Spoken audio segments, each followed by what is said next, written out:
से आप जिस परिवार में जन्म लिए हैं तो उस परिवार के लोगों से आपका ऋण है, इसलिए उसी परिवार में आप आए हैं। और ऋणानुबंध उसको बिना चुकाए या बिना वसूल किए आप वहां से जाएंगे नहीं। आपको लेना है तो वसूल करना है और देना है तो चुकाना है। ये पूर्व के जन्मों से निश्चित किया गया है।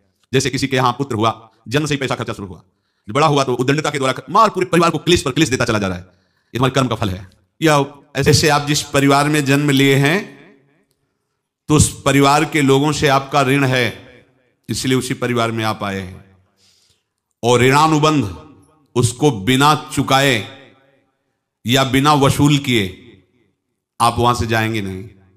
आपको लेना है तो वसूल करना है और देना है तो चुकाना है।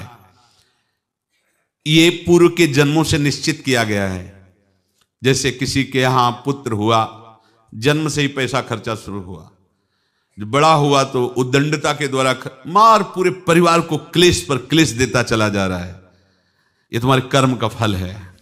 या ऐसे शक्तिहीन बुद्धिहीन ऐसे पागल पूरे जीवन सेवा करो, तुमसे अपना हिसाब चुकाने के लिए वो आया है।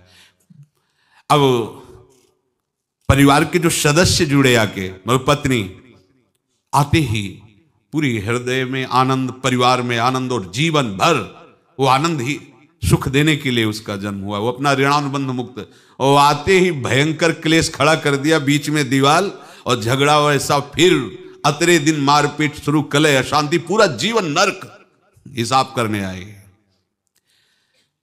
यहां ऋण चुकाए बिना कोई जा नहीं सकता, ऋण चुकाना पड़ेगा। किसी का ऋण वसूल करना है तो किसी को ऋण चुकाना है, दोनों काम करने होते हैं।